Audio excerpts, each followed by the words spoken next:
Hoje eu vou contar pra vocês como foi meu despertar. Despertar parece uma coisa meio espiritual, né? Parece. Mas não foi. Quer dizer, também foi. Não totalmente. Vou contar como que foi a minha jornada. Se você já me conhece há um tempo, já fez parte dos meus cursos e tal, você já conhece, que eu já contei essa história. Foi como que eu fui de um estado que eu via que eu tava meio adormecida. O que eu quero dizer com isso? Que eu tava adormecida, porque não é que eu tava dormindo, né? Eu tava lá vivendo, mas um estado sem muita consciência, pra depois consciente. Então acho que é bem isso. O meu despertar foi uma questão de mudança de consciência. Foi depois que eu tive uma crise dos 30, que eu vou contar em detalhes, mas foi a partir dessa crise que de repente eu falei: nossa, dá pra viver de outro jeito, sabe? E foi esse processo que começou 8 anos atrás, começou em 2013, no momento que eu tô gravando esse vídeo é 2021. Começou 8 anos atrás e foi esse despertar, foi esse movimento que hoje permitiu que eu tivesse um trabalho que eu amo, que eu me sinto muito realizada fazendo, que me permite morar em qualquer canto do mundo, porque eu trabalho só do meu computador, me permite me conectar com pessoas do mundo todo, me permite criar, me permite ser autêntica, me permite liberdade. Tudo isso nasceu desse despertar. Então, contar um pouco de como foi essa jornada aí. Tudo começou há um tempo atrás na Ilha do Sol. Adoro! A minha cabeça é muito qual é a música? Lembra Falando é a música. Você lembra do Silvio Santos? Qual é a música? Foi assim. Já começa que eu já era uma criancinha diferenciada, no sentido de muito questionadora, aquela coisa de onde viemos, para onde vamos. O sentido da vida é uma coisa que já me permeia a cabeça assim desde muito nova. Enquanto as minhas amiguinhas estavam brincando de Barbie, de bonecas, de não sei o que, eu tava pensando nas grandes questões da vida. Mas uma criança, eu ia falar normal, mas o que é normal, né? Uma criança. O que acontecia? Eu tinha sempre tive uma coisa de querer aprender, sabe? Gostava de aprender, eu gostava de ir pra escola, de aprender as coisas, eu achava muito interessante aprender. Sempre tive muita coisa de gostar de ouvir, de prestar atenção no mundo, prestar atenção nas nuances. Então já, né, contando isso pra você ver o tipo de criancinha que eu era, entrei na adolescência. Começou uma fase super dark, assim, né? Meio low e tal. E aí eu comecei a olhar pro mundo. É muito louco quando a gente pensa no nosso processo de amadurecimento, de crescimento. Porque quando a gente chega meio na adolescência, começam a perguntar o que a gente vai fazer da vida, né? Quem você quer ser quando crescer? E aí o que eu sinto que naquela época eu olhava, assim, como se fosse um buffet de 1 quilo. Tinha muitas coisas pra comer no quilo. E era assim, o que você vai querer comer, né? E aí eu ficava, o que vai ser mais gostoso? Aquela dificuldade de escolher, porque afinal eu poderia ser várias coisas. E eu tinha uma vontade muito, muito grande de ajudar as pessoas. Eu queria ajudar as pessoas, porque eu sentia que se eu ajudasse as pessoas, a minha vida ia valer a pena. Mas você tinha alguma profissão? Com 8 anos de idade, eu já pensava no que eu ia ser quando eu crescesse. E com 8 anos de idade, a minha mãe me contou que os diplomatas eram pessoas que viajavam o mundo, falavam muitas línguas e ajudavam os países a serem amigos. Então, com 8 anos eu decidi que eu ia ser diplomata. Aí o tempo foi passando, eu percebi que eu ia ter que estudar direito, ia ter que fazer uma prova dificílima em Brasília. Aí eu comecei, nossa, não tem nada a ver comigo, né? Porque eu sempre fui mais desencanada, mais desapegada, sabe? Aí eu decidi que eu ia ser médica no segundo colegial, que foi a época que a gente começa a decidir se a gente vai para humanas, se a gente vai para não sei aonde. Eu decidi que eu queria ser médica porque eu queria salvar as pessoas. Não pensava se eu gostava de biologia, não pensava se eu gostava de tratar coisas, se eu gostava do ambiente hospitalar, não pensava nada disso, só pensava que eu queria ajudar as pessoas. Fui fazer vestibular para medicina, obviamente não passei de primeira, né? E aí fui fazer cursinho. Quando eu tava no cursinho, um professor de biologia, que era médico, falou: se você quer ajudar as pessoas, você devia ser jornalista. Você vai ajudar muito mais gente sendo jornalista, publicando coisas, do que sendo médica. Tá bom, vou ser jornalista então. Fui ser jornalista. Também sem pensar que eu não gostava de assistir jornal, eu não gostava de ler jornal. não era de uma família particularmente politizada ou bem formada, entendeu? Fui fazer jornalismo com essa de que eu quero ajudar as pessoas, quero ajudar o mundo. No segundo ano de faculdade eu já sabia que eu não queria fazer aquilo, mas continuava sem saber o que eu queria. E como eu não sabia o que fazer, continuei na faculdade, falei, vou me formar e vejo depois. Mesmo na faculdade, eu ainda aquela coisa, mas eu queria trabalhar com uma coisa com propósito. Eu sempre tive essa coisa, eu quero trabalhar com alguma coisa muito legal, eu quero ser muito boa no que eu faço. Eu era criança, eu brincava com a minha prima de casinha, e eu pegava a pasta e falava assim, tá bom, querida, cuida da casa que eu vou lá trabalhar. Eu queria ser a pessoa que ia sair de casa pra trabalhar, sabe? E aí fiz a faculdade de jornalismo, odiava fazer matéria, eu mentia, essas coisas de fake news, eu sou precursora. Eu tinha que fazer matéria pra passar nas matérias lá da faculdade. Matéria de jornalismo é fazer matéria, né? Eu mentia. O acidente foi terrível, diz Gabriela, 12 anos. Qual a necessidade de ser sério nisso? Enfim, terminei a faculdade com 22 anos e hoje eu 22 anos. Eu me sentia tão velha, ultrapassada, gente. Hoje eu olho e falo, nossa, era muito nova. Não queria fazer aquilo, mas eu pensei, bom, tô terminando a faculdade. Olha como eu era totalmente nada a ver com nada. Pra eu ganhar dinheiro na faculdade, sabe o que eu fazia? Dava aula particular de matemática, física e química. E ia super bem. Porque eu me conectava muito com os adolescentes, eu ia bem nessas matérias na escola, então eu sabia as matérias, no cursinho eu tinha aprendido pra caramba, só que eu tinha uma relação interpessoal muito boa com eles. Então eu fofocava, não sei o quê, e aí eles me contavam as fofocas, ótimo, então agora vamos estudar. Aí a gente brincava, eu tinha analogias legais pra ensinar as coisas, eles iam super bem, eu bombei, assim, ganhava muito dinheiro. E aí eu terminei a faculdade com grana, pensei, eu vou morar fora um tempo. Fora um tempo pra ver se eu me encontro. Eu não sei o que vou fazer da vida.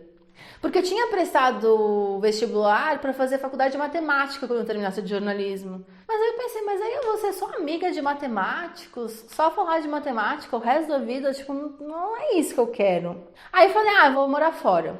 Bom, pra encurtar um pouco essa história, resolvi que ia pra Austrália. Fui eu e meu namorado na época. A gente foi pra passar 6 meses, mas eu já tinha um plano. Meu plano era ele estudar lá, o que tinha que estudar, a gente casava, a gente conseguia o visto e ficava por lá. E dito e feito. A gente foi pra Austrália, $1.000 no bolso cada um, trabalhando do que tinha. Então no começo eu não falava muito bem inglês, trabalhava com limpeza de escritório, depois comecei a fazer sanduíche, depois comecei a trabalhar em evento, tudo isso no corre do visto, para ir atrás do visto, fazendo o que precisava no visto e vivendo, né? Então separando, perdendo emprego, ganhando dinheiro, perdendo dinheiro, fazendo amigo, perdendo amigo, aquelas coisas. Vida de Austrália é muito louca. E eu continuava com esse chamado de eu quero fazer alguma coisa com a minha vida. O que eu tô fazendo com a minha vida? Eu lembro, lá na Austrália a limpeza era assim, tinha um aspirador lembra do... Era Caça-Fantasmas? Uma mochilinha que é um aspirador, era isso. Eu tinha uma mochilinha do aspirador e eu aspirava os andares, assim, de 4 andares comerciais. Escritório, sabe? E eu lembro de ficar fazendo, o que eu tô fazendo da minha vida, cara? O que eu quero? Eu me via muito perdida. Me formei em jornalismo, dava aula de matemática, física e química, tava na Austrália, não dominava o idioma, tava fazendo um trabalho que não tinha nada a ver com o que eu tinha me preparado pra fazer, sem perspectiva, sabe? Você fala, mano, o que eu tô fazendo na minha vida? Eu tô mais perdida que segue em tiroteio. Sabe aquela angústia do que você já passou por isso daí? Não sei o que fazer, você não sabe nem pra onde ir. A sensação que eu tinha que se alguém chegasse pra mim e falasse, Fernanda, faz o seguinte, faz isso, não tinha. Mesmo porque as pessoas que estavam dispostas a fazer isso tinham caminhos horrorosos pra mim. Não, esse não, me dá uma outra coisa melhor. Enfim, tava lá no corre do visto, aí fui fazendo coisas no paralelo, então trabalhando pra conseguir o visto, não sei o que, aí fiz curso de fotografia, não me encontrei, fiz curso de reiki, não me encontrei, fiz curso de massagem, não me encontrei, tentando me encontrar profissionalmente, não me encontrando, mas indo bem naquela minha carreira em hospitality, que chama lá, como é que chama? Hotelaria, mas não é hotelaria, porque era restaurante, né? indo bem nessa área do restaurante. Então eu comecei fazendo sanduíche, depois eu virei gerente da lojinha de sanduíche, aí depois os mesmos donos da lojinha de sanduíche abriram um restaurante, eu fui lá, trabalhava em eventos, servindo coisinha, aí fui ficando boa, virei garçonete, que já fazia mais coisa, aí virei supervisora, virei gerente, comecei a ganhar dinheiro, comecei a viajar, comecei a falar, ai, quer saber? Esse negócio de carreira e propósito aí, mó caô, na vida não é assim. Isso não é a vida é você trabalhar com o que você não gosta mesmo. Eu tinha uma amiga que falava assim, se trabalhar fosse bom ninguém te pagava, e eu repetia essa frase o tempo inteiro. Trabalho é isso aí. E eu meio que entrei numa fase assim, quer saber, eu ganho bem fazendo o que eu ganho, tipo, como gerente de restaurante na Austrália, e eu casada, com meu marido também na mesma posição, a gente sem filho, o dinheiro, tipo, dava e sobrava, a gente viajava, ajudava a família no Brasil, é outra realidade, né? E eu comecei a fazer muitas coisas que eu achava que eu precisava para ser feliz, como viajar. Comecei a viajar o mundo. Quando eu cheguei com 30 anos, eu já tinha feito 25 países. Hoje já fiz 35, então tipo, comecei a investir muito em viagens. E eu trabalhava e eu gostava do meu trabalho, eu ia bem naquilo, porque eu sempre tive essa coisa, essa facilidade com as relações interpessoais que eu tinha desde a aula particular, né? Então eu me dava muito bem com os clientes, me dava muito bem com o meu chefe, me dava muito bem com os funcionários que trabalhavam pra mim, me divertia muito, então fui levando, sabe? Tinha muita autonomia, porque a autonomia é uma coisa importante pra mim, o meu chefe me dava muita liberdade, então eu me sentia muito livre, sabe? Ganhando bem, vivendo uma vida confortável, falei, é isso, a vida é isso. Dei uma desencanada de procurar uma carreira com propósito, mas comecei a achar que eu ia encontrar essa realização em hobbies. Então eu continuava fazendo cursos aleatórios de coisas aleatórias para ir fazendo. E fui seguindo a vida, só que eu acordava para ir pro trabalho e eu tinha aquela sensação que eu já sabia o dia que eu ia viver. Eu já sabia as conversas que eu ia ter, eu já sabia as piadas que iam acontecer, eu já sabia os problemas que eu poderia ou não poderia ter. Eu pensava, mas é isso então que eu vou fazer pro resto da minha vida? Porque eu tava com quase 30 anos e eu já me sentia uma mulher madura e tal. Hoje eu vejo que nem tanto, mas me sentia. Mas ao mesmo tempo assim, com 30 você ainda tem, sei lá, pelo menos 50 anos pela frente, né? Pelo menos eu acredito que sim. Eu falo, mas é isso que eu vou fazer pra... Aí eu comecei a pensar, não, vou abrir um restaurante. Esse era o meu futuro, o meu próximo passo, já era gerente de um restaurante, o próximo passo era abrir um restaurante. Eu pensava em abrir um restaurante brasileiro, na época era vegetariana, aí eu já ficava, mas não, eu vou abrir um restaurante brasileiro, vender carne, sendo que eu não como carne, sabe? Quando as coisas não... As minhas ideologias não estavam batendo com os meus planos, sabe? Você já teve essa sensação? Quando, tipo, as coisas que você sente que são as coisas certas e que valem realmente a pena, não batem com o que você tá fazendo ou planejando fazer e dá aquele conflito interno, aquele desconforto, né? E aí eu comecei a pensar, não sei, ficar falando de comida e bebida o resto da minha vida e tal. Então foi gerando uma infelicidade. Nisso, o meu chefe, que eu me dava super bem, sou amiga dele até hoje, abriu um novo restaurante que ele não queria que eu fosse. E eu falei, não, eu quero ir, preciso de uma coisa nova. Sabe quando você estava precisando de uma mudança da vida? Porque eu tinha muito essa sensação, mas é isso que eu vou fazer da minha vida. Eu sou uma pessoa que gosta de desafio. Tanto que eu lembro que eu fazia café e na Austrália, eles deixam o leite do café cremoso de uma maneira específica de aerar com vaporizador, né? Então você tem que botar o vaporizador num certo ângulo que ele vaporiza e cria uns círculos na jarrinha de leite. E tinha uma parede do lado da máquina de café que eu fazia, que eu me encostava assim, eu ficava olhando para aquele redemoinho. Mas é isso que eu vou fazer pro resto da minha vida? Ficar olhando pra leite? Eu quero tomar o café. Não sei, não quero ficar me preocupando com isso. Ele abriu esse novo restaurante, eu não preciso de um desafio, enchi o saco dele pra ir. Falei, bom, Fernanda, vai. Eu fui e foi uma catástrofe. Eu perdi toda a minha rede de clientes que eu já me dava super bem. Era um restaurante muito maior, então eu tinha muito mais dificuldade de manejar. Não conhecia os funcionários desse novo restaurante, então não tinha aquela intimidade que eu tinha com os outros. O restaurante não estava dando muito certo, eu estava me sentindo muito fracassada. Tudo começou a desandar. Eu digo hoje que parecia que estava tudo desmoronando, mas no fim tava tudo entrando nos eixos, sabe? Mas aquela sensação é que tava tudo desmoronando. E eu fui, né, tentando ficar boa. Aí eu comecei a fazer um curso muito foda de vinhos e tal. E eu fiz um curso, experimentei 1000 vinhos, não sei o que. E eu lembro de pensar, gente, no fim, eu só quero tomar vinho, eu não tô muito preocupada com a casca da uva, com a terra, eu só queria... E aí eu comecei a perceber, cara, eu tô na indústria errada. Porque como é que eu vou ser uma puta profissional no que eu faço se eu fico achando que não é tão relevante assim, sabe? Tanto que eu lembro que eu saí do curso, eu experimentei vinhos caríssimos e tal, Barolo e tananã. E lembro de falar, nossa, no fim, vinho de $20 tá ótimo pra mim. Não preciso de tudo isso, sabe? Essa sensação. E aí eu comecei a entrar num processo que hoje eu vejo que é um processo de início de depressão, que assim, acordava e meu primeiro pensamento era, ai, eu só queria que fosse hora de dormir de novo. Sabe? Quando você sabe como vai ser seu dia, você fala, ai, podia pular. E eu passei isso por dias e dias, até que um dia eu falei, meu, eu não posso continuar vivendo assim. Tem alguma coisa muito errada. Não dá, não tô vivendo. Eu não sentia que eu tava vivendo, eu sentia que eu tava só sobrevivendo, sabe? E eu me sentia muito culpada porque eu pensava, mas eu tenho tudo. Tipo, eu consegui o meu visto. Eu moro num lugar legal, eu não divido mais casa. Porque na Austrália a gente divide casa, né? Divide por muitos anos. Eu só tava eu e meu ex-marido. Eu tenho dinheiro, eu consigo viajar. Eu lembro de ir pra Paris. Que, meu, Paris sempre foi um puta sonho pra mim, sabe? Só que eu fui ao longo desses anos, até os 30, ficando tão automática na vida. Não, tem que trabalhar, vai trabalhar. Tem que juntar dinheiro. É uma coisa meio...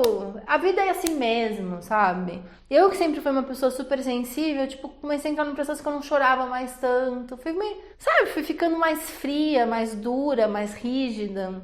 E eu lembro de ir pra Paris e olhar pra Torre Eiffel e pensar, ah, legal, uma torre, né? E sabe, tipo, de ouvir e você falar... O que tá acontecendo com você? Tinha uma parte minha que falava, o que tá acontecendo com você? Por que você tá topando ficar tão blasé, sabe? Eu comecei a ficar muito blasé. E aí eu tava nesse processo, fui pro restaurante, aí chegou um dia que eu falei, meu, não dá pra eu continuar fazendo a mesma coisa achando que vai mudar. Tem alguma coisa errada, eu preciso de um tempo, sabe? Preciso de um tempo. Aí eu fui pro meu chefe, que era um grande amigo, que é um grande amigo até hoje, me sentindo muito culpada também de pedir demissão, porque ele tinha me dado muitas oportunidades, eu sentia que eu tava deixando ele na mão. Só que no fim eu não tava sendo boa pra ele, eu não tava sendo boa pra mim, eu não tava sendo boa pra ninguém. Tava ficando amargurada, sabe? Tipo, dura. E eu não sou assim, eu sou uma pessoa fofinha, engraçada, sabe? O jeito que eu sou quando eu tô tranquila, relaxada é assim. E eu não tava me perdendo de mim mesma. A sensação que eu tinha é que eu não sabia mais quem eu era. Eu não sabia mais quem eu era, eu não sabia mais o que eu queria, porque o futuro que eu tinha planejado pra mim, que era ter restaurante, não fazia mais sentido. Eu não queria saber de café, eu não queria saber de leite, eu não queria saber de vinho, eu não queria saber de comida, eu queria falar de coisas que me estimulavam, mas eu não sabia o que me estimulava. Ao mesmo tempo eu tinha conseguido um padrão de vida legal. Como que eu ia começar do zero, eu ia abandonar tudo aquilo que eu tinha demorado tanto pra construir, sabe? Nossa, mas eu demorei tanto pra chegar até aqui, eu demorei tanto pra conseguir esse conforto, eu demorei tanto pra conseguir essa paz.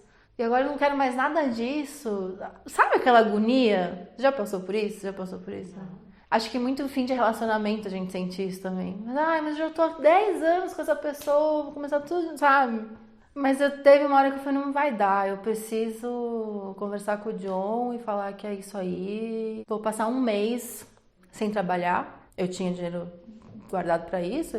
E era assim, não era um mês que eu tirei, não se fosse passar minhas férias. Só que eu conversei comigo mesma e falei assim, mas em vez de viajar, porque era sempre assim, eu queria sempre viajar, né?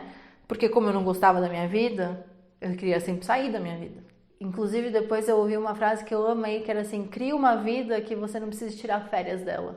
E essas coisas começaram a entrar na minha cabeça, assim, aí eu falei assim, não, eu vou fazer o seguinte, eu vou conversar com o John, que é meu chefe, vou pedir as contas, eu vou ficar um mês sem trabalhar, mas sem viajar. Só vou ficar tranquila, sabe? Tipo, daí eu procuro um outro emprego em um outro restaurante e vejo o que eu faço. Eu não achava que eu ia mudar de carreira. E o dia que eu enfrentei esse medo, sabe? Porque a sensação que eu tinha é que eu tava pulando de um precipício. Toda aquela base de segurança que eu tinha da carreira, do dinheiro, do próprio John, que sempre foi um anjo na minha vida. Eu trabalhei 8 anos com ele, ele sempre foi muito parceiro. Era como se eu estivesse abrindo mão de tudo aquilo pra ir pra um túnel que eu não conseguia ver nada. Eu não conseguia saber o que estava por vir. Foi totalmente um tiro no escuro. Mas eu sabia que eu precisava sair daquele emprego. Eu sabia que eu precisava me abrir pra alguma coisa que eu não sabia o que era. Era um chamado. Era uma coisa interna que falava, vai, pede demissão, isso, pede. Tipo, eu tô te dando todos os sinais do mundo que você tem que fazer alguma coisa. Pelo amor de Deus, faz alguma coisa, sai, vamos ver. Cara, tomei coragem, falei com o John, pedi demissão. E aí começou o meu desespero. É esse primeiro ato de coragem que foi o primeiro ato de falar, não tô bem, preciso achar uma outra coisa, não sei o que é, mas eu preciso sair pra descobrir. Foi aí que eu comecei meu despertar. Porque eu saí daquele ambiente e eu tinha como se fosse uma tela em branco para eu desenhar um futuro novo. Como é que eu vou preencher essa tela? E eu comecei um processo do que eu gosto. Mas o que realmente me move? O que realmente me toca? Se eu não quero falar de leite, eu não quero falar de casca de uva, eu quero falar de quê? Eu tinha sentido que eu tinha me perdido de mim mesma e comecei uma busca de quem eu sou. Quem sou eu, então? Onde tá a Fernanda? Quem é a Fernanda? Quem eu quero que seja a Fernanda? E comecei, nessa busca, a entrar no mundo do desenvolvimento pessoal. Tipo, já era época da internet, 2013. Eu tinha recém completado 30 anos e comecei a procurar TED Talks. Da TED Talks eu começava a seguir no Facebook, na época do Facebook. E um seguia que tinha um amigo que seguia outro. Aí comecei a conhecer uma galera que falava de desenvolvimento pessoal, de espiritualidade, de que a vida pode ser uma construção, da vulnerabilidade. Eu escutei a TED da Brené Brown, da vulnerabilidade. O filme lá, Comer, Rezar e Amar, me tocou profundamente, porque era sobre essa mulher de 30 anos que largava o marido, uma vida estável para viajar o mundo e se descobrir. E eu comecei a sentir uma vontade de entrar nisso, sabe? Eu queria me entender, eu queria me abrir, eu queria ser mais corajosa.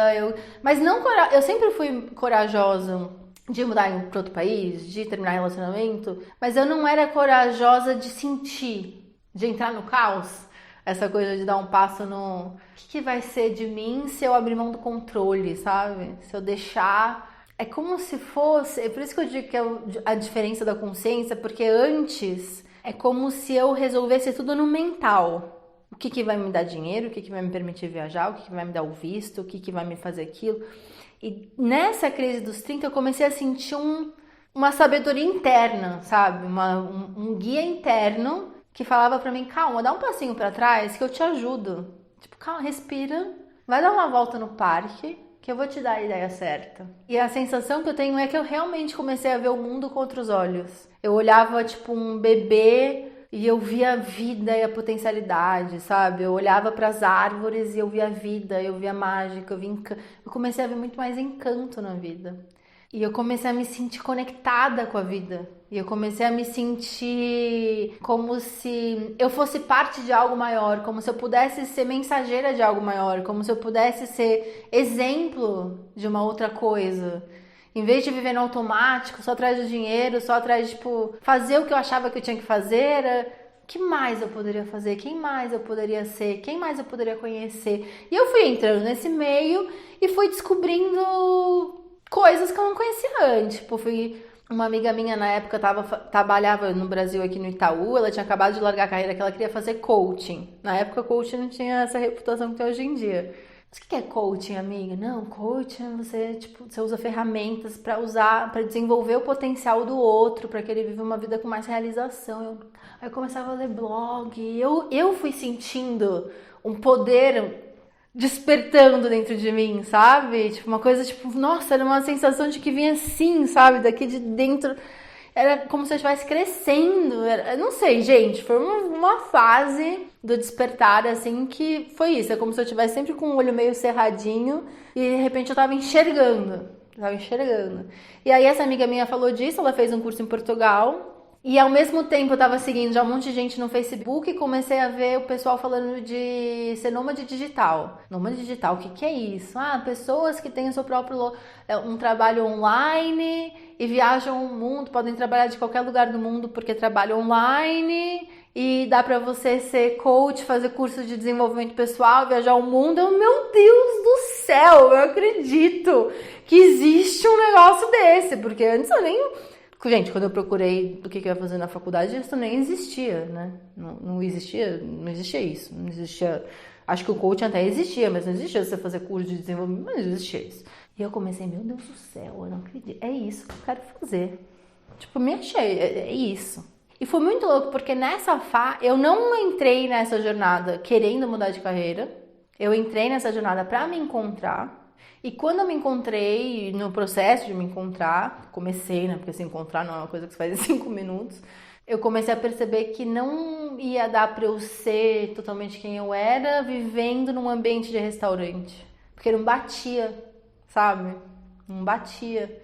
Como antes eu falei, né, que era como se eu estivesse procurando uma carreira num buffet, dessa vez eu já tava assim, não, eu quero ir no restaurante japonês. O que no mundo vai se encaixar a mim? E não como eu vou me encaixar no mundo. Quando você vai pro quilo, tem lá um monte de coisa, você escolhe o que você quer, você vê o que você vai querer mais. Quando você escolhe o restaurante, você fala, o que eu tô com vontade de comer? O que eu tô precisando? O que eu, né? Que mood que eu tô? Que eu tô precisando nesse momento? E aí foi isso, aí começou a vir realmente aquela voz do interior que falava, deixa que eu tomo conta, realmente começou muito insight, sabe? Faz isso, liga pra tal pessoa, conversa com não sei o que, vai pra esse curso, vai. Comecei, tipo, fui fazer minha certificação de coaching na Europa, aí voltei, mudei de cidade, fui pra Sydney, comecei a estudar marketing digital, comecei a atender pessoas para desenvolver, né, aquela habilidade do coaching, do atendimento. Então foi um processo de 2014 até final de 2016, um processo porque a minha grande crise foi em 2013. Aí de 2013, aí eu decidi que eu ia para Portugal, só que eu precisava juntar dinheiro, né? Estudar em euro não é fácil. até quando você estuda na Austrália. Porque aí o que foi? Eu comecei a procurar certificações e na Austrália era caríssimo estudar. E saía mais barato eu ir pra Europa fazer certificação lá, que a minha amiga já tinha feito e gostado, e ainda dar uma viajadinha do que fazer na Austrália. Então, fiz isso. Só que durante esse ano, o que eu fiz? Eu voltei para o restaurante antigo. O meu ex-marido já tinha virado gerente do restaurante, porque eu tinha saído. Então, voltei como supervisora, não tinha tanta responsabilidade. E aí, eu já tava diferente, porque eu já sabia que não era aquilo. Aquilo ali era só para eu juntar meu dinheiro para eu poder fazer outras coisas. Eu vou ser coach. E aí o John falou pra mim assim, Fernanda, se liga, quem que vai querer conselho teu? E eu vou me encontrar. E comecei, né? Entrei no processo, fiquei 1 ano só estudando coisas e totalmente inebriada, mas sem de fato começar a trabalhar com isso. Fui fazer minha certificação em maio de 2014, voltei, mudei pra Sydney e aí entrei numa fase dark. Por quê? Eu saí de uma vida que eu ganhava bem pra ganhar zero, tinha dinheiro guardado, meu dinheiro guardado começou rápido. Meu Deus do céu, como vai rápido o nosso dinheiro guardado, né? Jesus, demora anos pra guardar, 5 minutos pra gastar, né? E meu marido segurando a onda e eu assim, estudando de tudo, estudando desenvolvimento humano, atendendo pra me desenvolver, estudando marketing porque eu não conhecia nada. Meu Deus, um monte de coisa. Mudar de carreira era muito trabalho, porque você entra num outro universo. Entrei num outro universo. E eu não sei de onde que eu tirei que ia ser rápido, entendeu? Eu achei que, em 1 ano eu já tava ganhando 1 milhão. E as coisas não são assim, meu bem. Não é assim que as coisas são. Você tem que precisar aprender, você tem a curva de aprendizagem, você tem que se familiarizar com os conceitos. É tipo eu estudando psicanálise hoje em dia, entendeu? Eu vou escutando umas aulas, estudando umas coisas, mas assim, só pra eu me familiarizar, porque eu sei que vai demorar pra aprender, sabe? Ainda mais porque eu tenho um trabalho, tenho responsabilidade, blá blá. Bom, entrei, passei por várias agonias, porque eu não trabalhava, me sentia culpada, que o meu marido estava trabalhando, e eu sempre me via como uma mulher forte, independente, que tem seu próprio dinheiro, e de repente eu não tinha mais meu próprio dinheiro, muito pelo contrário, estava gastando todo o dinheiro guardado dos dois. E meu marido trabalhava muito, ele não ficava em casa, eu ficava em casa o dia inteiro sozinha, e aí quando ele chegava eu queria muita atenção, mas ele não queria muito conversar, porque eu já tinha conversado o dia inteiro. Aí começou uma crise, assim, o desespero. Mas, né, continuei, porque até quando eu pensava assim, não, isso não é pra mim, não vai dar pra mim, eu pensava, mas o que mais eu vou fazer? É muito aquela coisa de quando você vê, você não consegue desver mais. Tipo, preciso passar por isso, eu preciso me tornar a pessoa que eu quero ser. Mas era uma coisa muito forte pra mim, assim. Segue por esse caminho, sabe? Tá difícil, mas você tá aprendendo, vai. E eu fazia tudo em inglês. Eu queria ajudar as pessoas a trabalharem com algo que tinha propósito, porque eu tinha percebido que eu tinha perdido muitos anos da minha vida trabalhando com algo que não me dava um propósito, não sentia que a minha vida era útil para a sociedade, sabe? Então comecei a fazer, chamava Do What You Love Revolution, que era a revolução do faça o que você ama. E aí eu fui aplicando tudo que eu ia aprendendo, tipo, fiz podcast, fiz blog, fiz site, fui aprendendo tudo sozinha, porque eu não tinha dinheiro para contratar ninguém, né? Como faz site? Eu e o Google. Como faz site? Como faz curso? Como faz não sei o que? Como faz não sei o que lá? Comprava um monte de curso online, estudava, investi muito dinheiro, muito tempo. Fui construindo, mas eu não virava, gente. Não virava, era tudo sofrido. Aquelas coisas que ia em evento pra fazer networking, eu tinha pavor disso. Demorou muitos anos pra eu entender que networking é fazer amizade, né? Nossa, Dani, demorou muito. Porque eu achava que networking era uma coisa horrorosa, que você tinha que fingir que gostava das pessoas pra elas te fazerem coisas, e eu achava isso horrível. E aí, sofrendo, a coisa não virava, eu não fazia meu dinheiro, e aquela agonia, passei por todo esse processo. Até que um dia, eu entrei num grupo do Facebook, nessa época eu tava morando em Sydney. Eu tava mudando de casa, e eu queria vender o meu colchão. Na Austrália é normal a gente vender as nossas coisas. E aí eu entrei num grupo de brasileiros, porque eu não tinha amigos brasileiros, porque no começo da Austrália eu me afastava dos brasileiros porque eu queria aprender português, eu queria aprender inglês. Não queria falar português, eu já tinha um namorado brasileiro, tipo, a chance de eu ficar só falando português era gigante, né? Aí acabou que eu fiz os meus círculos de amizade, eu não tinha amigo brasileiro, só tinha um casal, que eram os meus amigos brasileiros, que eram amigos do Brasil. Mas de resto eu não tinha contato com a comunidade brasileira. Mas eu entrei no grupo do Facebook pra vender meu colchão. E quando eu entrei no grupo do Facebook, eu comecei a ter um feed do Facebook, né? E aí no feed do Facebook alguém colocou assim: alguém aqui tem uma história de sucesso na Austrália? Porque eu sou uma jornalista, tô fazendo uma matéria com casos de sucesso. Aí eu respondi, eu sou, porque eu vim pra Austrália sem inglês, sem dinheiro, sem um visto de estudante, e eu consegui minha cidadania. Hoje eu tenho a minha própria empresa, trabalho com desenvolvimento, com coaching, né? Na época era coaching. Só escrevi isso. Aí começou a chover resposta. Você é coach, meu Deus, preciso de ajuda. Eu, nossa, tipo, eu nunca tinha tido essa experiência. Porque era tudo tão sofrido antes. E aí eu comecei a sacar que tinha uma coisa ali. E aí eu comecei, puta, mas tudo em português. Eu tinha uma amiga que falava, Fê, faz essas coisas em português, cara. Você vai bombar em português. Eu, não. O mercado em inglês é muito maior. Nananã. E aí aconteceu isso. E aí eu falei, nossa, fazer ou não fazer? Fazer ou não fazer? Aí eu falei, bom, vou fazer o mesmo evento presencial em português e inglês. Pra eu ver como é que vão ser as coisas. Fiz lá o evento em inglês, eram 4 pessoas. Aí eu fiz assim, eu cobrei $10. Porque assim, $10 todo mundo tem, mas ninguém quer perder. Então se a pessoa pagar, ela vai, né? Porque também tinha aquela coisa, você marca coisa de graça, todo mundo fala que vai, ninguém vai. $10. No de inglês vieram 4 pessoas, sendo que 2 eram minhas amigas. No evento em português vieram 40, que era o limite da sala. E ali ficou claro pra mim que era o caminho. E ali eu fiz o pitch do meu primeiro programa Despertar, ao vivo, presencial.